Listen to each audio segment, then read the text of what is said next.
Rasul bersabda, "Syahrul Ramadhana mu'allakun bainas sama wal ard." Bahwa amalan di bulan Ramadan, apakah puasa, apakah qiyam lail berupa tarawih, itu akan mu'allakun bainas sama wal ard, akan menempel, akan mengambang antara langit dan bumi, wala yurfa'u ilallah, dan tidak diangkat keharibaan Allah ke sisi Allah. Amalan itu tadi, amalan puasa, amalan qiyam lail di malam hari yang kita mungkin sampai capek, enggak diangkat illa bi zakatil fitri, kecuali dengan menunaikan zakat fitrah. Jenengan poso setiap hari, jenengan traweh setiap malam, kok belum bayar zakat fitrah, maka amalan puasa jenengan, amalan traweh jenengan itu belum diangkat oleh malaikat. Mu'allakun bainas sama wal ard, masih ada di antara langit dan bumi. Penting apa penting? Penting, Bu. Ngambang kayak tahu bunting.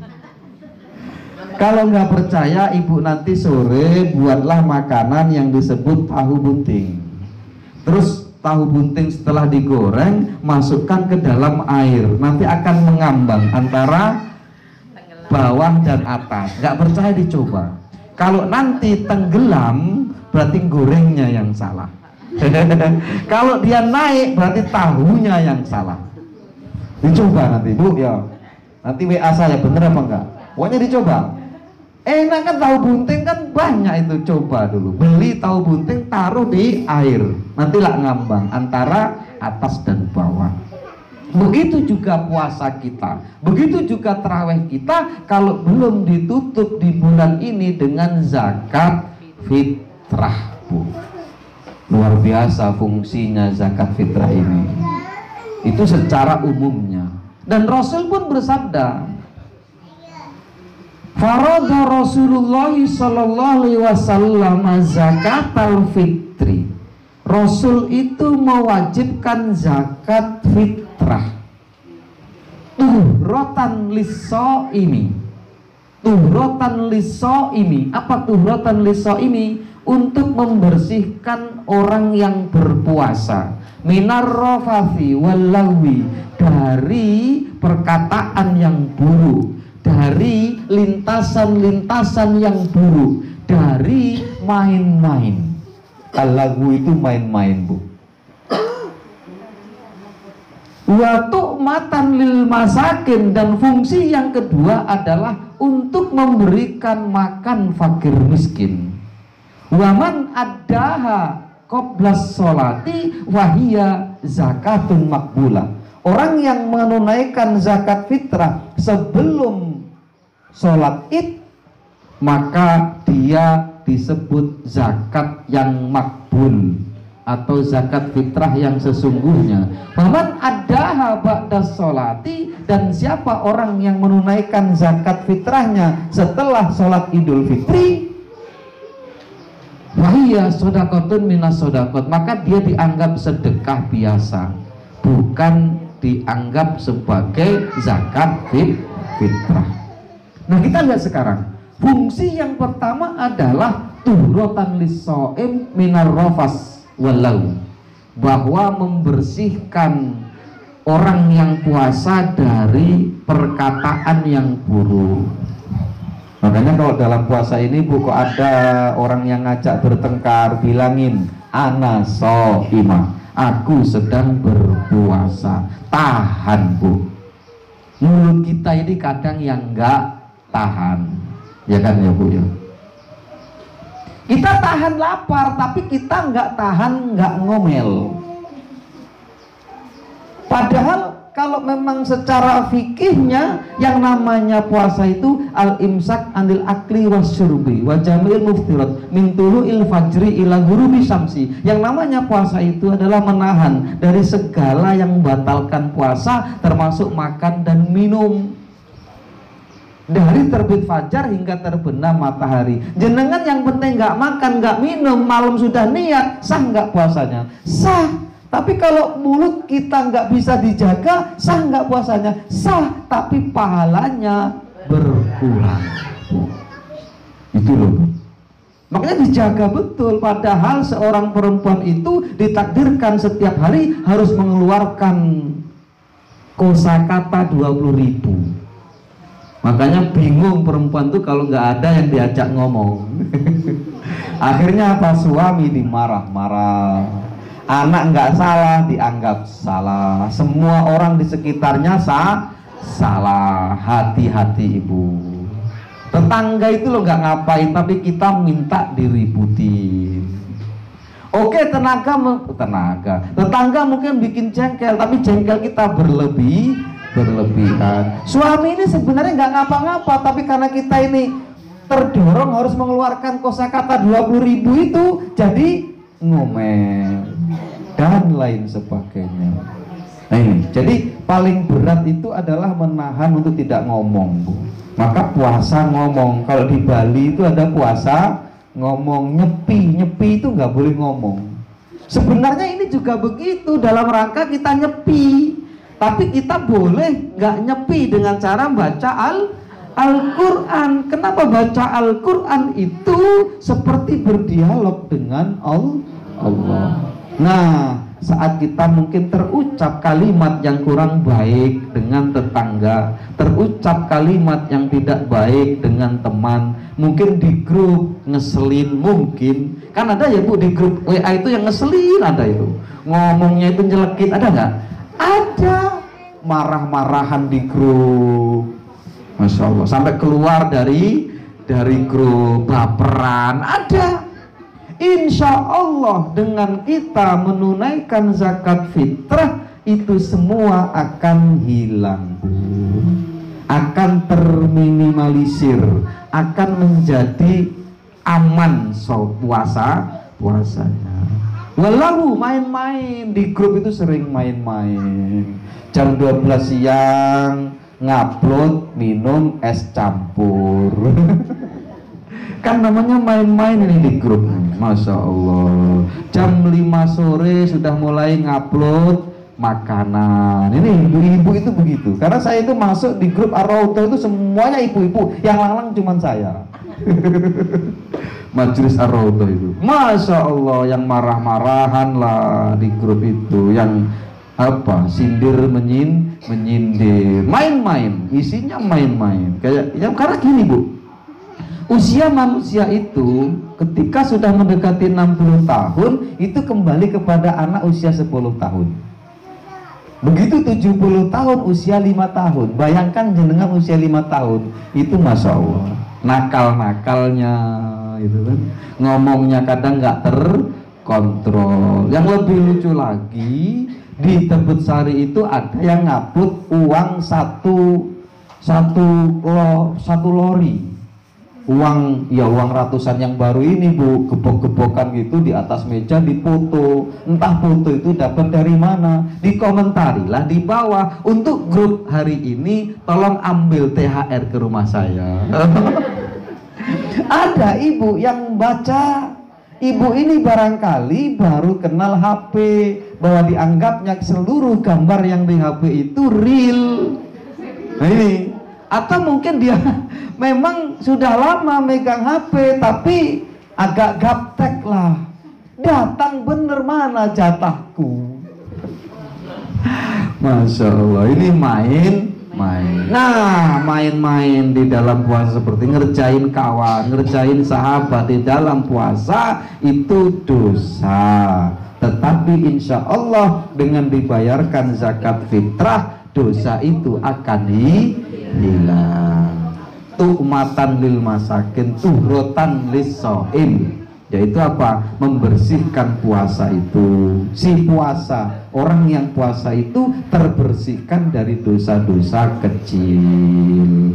Mungkin pas siang bapaknya terlintas sesuatu yang negatif, itu namanya arrofah namanya. Insya Allah dengan dibayarkan zakat fitrah akan hilang dosa membayangkan sesuatu yang gak baik itu.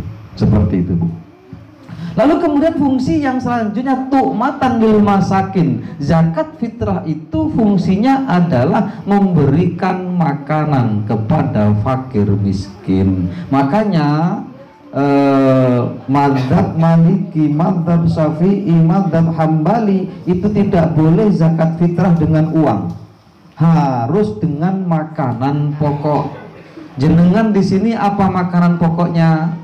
Beras, maka zakat fitrah memakai beras, bukan memakai uang. Boleh nggak memakai uang? Boleh. Siapa mazhabnya? Mazhab Al-Hanafi. Mazhab Al-Hanafi boleh bikimatin. Kimah itu nilai uang.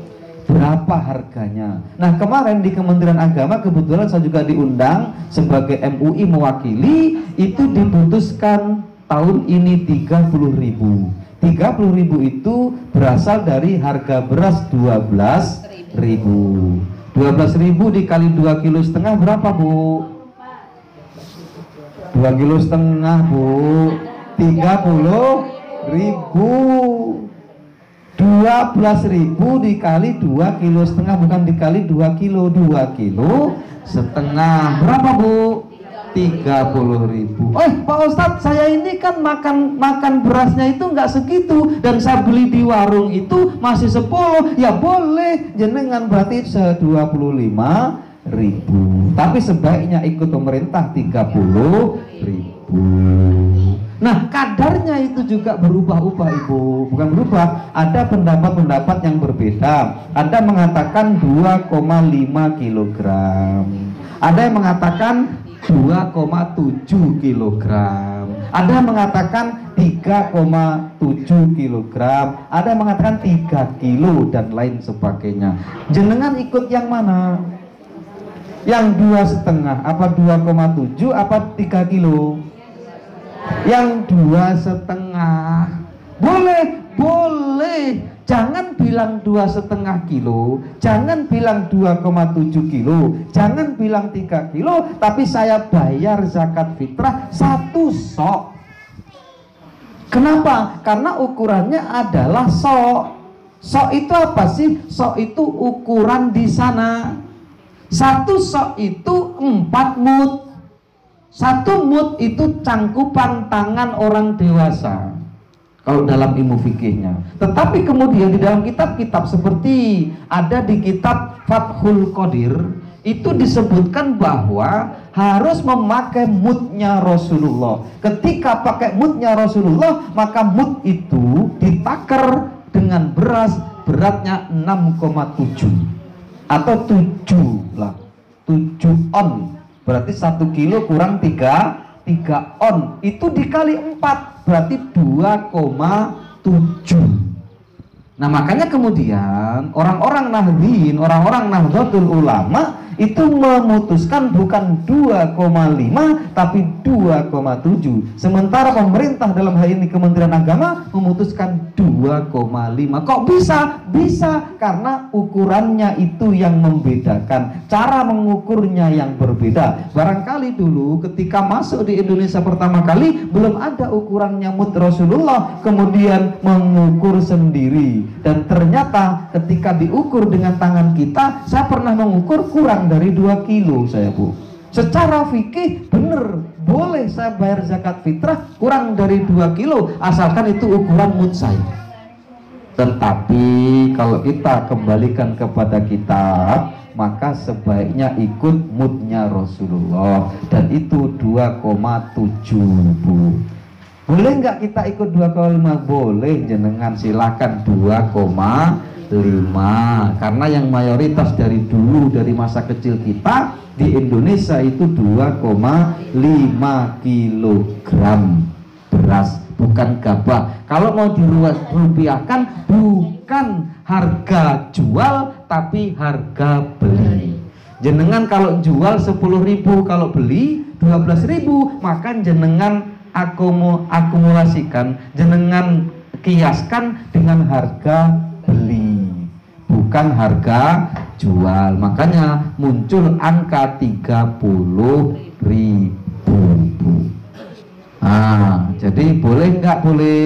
Boleh pakai uang, Pakai madhab siapa? Madhab Al-Hanafi. Kalau jenengan memang benar-benar pengen mengikuti madhab Syafi'i, maka jenengan pakai beras. Maka kemudian ada solusi, panitia-panitia zakat yang ada di masjid itu boleh menerima berupa uang, tapi disediakan beras. Nanti yang muzakinya datang ke masjid, kemudian membeli beras itu dan diserahkan kepada panitia. Saking pentingnya ingin menjalankan ala mazhab Asy-Syafi'i.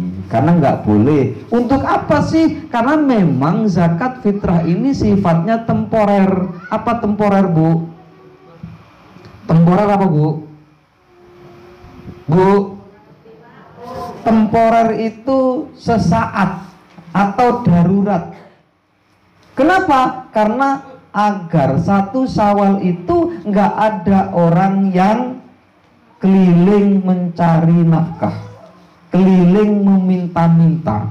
Sifatnya sesaat hari 1 Syawal itu orang harus bahagia, punya makanan, nggak ada yang tidak punya makanan. Fungsinya zakat fitrah itu, makanya kalau toh sisa harus langsung dibagikan, nggak boleh disisain untuk masjid.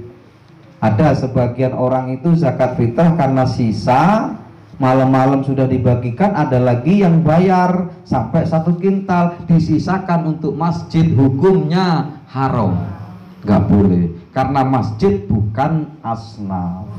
Itu, masjid bukan asnaf. Masjid itu tidak boleh menerima zakat, baik zakat fitrah apalagi zakat mal. Bahkan kalau ada yang mengatakan zakat mal boleh, ya boleh, asalkan itu dikompromikan untuk fisabilillah. Dan fisabilillah itu kalau pengembangannya untuk bangun jembatan pun boleh, tetapi itu tidak direkomendasikan, ya Bu ya. Artinya zakat fitrah penting. Siapa yang harus membayar zakat fitrah? Kapan waktu yang paling baik bayar zakat fitrah? Ada nanti dalam ruangan wajib. Siapa yang wajib bayar zakat fitrah? Man adroka juz'an min Ramadan wa juz'an min Syawal. Orang yang pernah hidup meskipun sebentar di bulan Ramadan dan di bulan Syawal. Bayi tadi, Bu, itu sudah wajib bayar zakat. Ketika bayi itu nanti sampai hidup di setelah maghrib puasa terakhir. Artinya siapapun yang mengalami hidup di bulan Ramadan dan mengalami hidup di bulan Syawal. Kapan pergantian Ramadan dengan Syawal? Pergantian Ramadan dengan Syawal itu pas maghrib di akhir puasa. Besok mau lebaran, maka maghrib nanti itulah perubahan antara Ramadan dengan Syawal. Artinya bayi yang lahir di jam 5 sore puasa terakhir dan dia hidup sampai jam 7 malam, maka si bayi itu harus mengeluarkan, bapaknya mengeluarkan zakat fitrah. Daerah yang orang duwe. Tapi bapak ibunya membayarkan zakat fitrahnya. Misal begini, ada bayi yang lahir jam 5 sore, kemudian jam 7 malam mati, bayar zakat nggak? Bayar zakat nggak? Siapa yang bayar zakat? Iya, maksudnya dia wajib bayar zakat nggak? Bapaknya maksud saya? Bayar, karena dia hidup di 2 alam, 2 masa walaupun sebentar. Paham, Bu? Ingat, Bu, bayi yang lahir di jam 5 sore puasa terakhir, besok mau lebaran, kemudian jam 7 malam dia mati, bayi itu cuman 2 jam, justru dia harus bayar zakat. Ada orang yang mati di jam 5 sore, maka dia nggak wajib bayar zakat. Ada bayi yang lahir setelah maghrib, nggak wajib bayar zakat. Kenapa? Karena syaratnya harus hidup di antara Ramadan dan Syawal. Nah itu Bu. Piye bagi janin dalam kandungan? Bu, pernah dengar? Mazhab Hanafi, mazhab Maliki, mazhab Syafi'i tidak wajib janin di dalam kandungan dikasih zakat fitrah, dibayari zakat fitrah. Tapi Imam Ahmad bin Hambal itu mewajibkan bayi di dalam kandungan dibayarkan zakatnya asal bayi di dalam kandungan itu usianya lebih dari 4 bulan. Kalau masih 3 bulan enggak, tapi mayoritas mazhab tidak, dan kita enggak usah lah, yang memang dia belum lahir. Tapi ada, ini saya sampaikan ilmunya, ada mazhab yang mewajibkan bayi dalam kandungan pun harus dibayarkan zakatnya asalkan usia kandungan itu lebih dari 4 bulan. Ingat Ibu ya, hidup di 2 masa meskipun sebentar. Bagaimana bagi orang yang misal meninggal tanggal 15 Ramadan, padahal di awal-awal Ramadan dia sudah bayar zakat, boleh nggak? Bu, halo? Tanggal 15 Ramadan ada orang mati.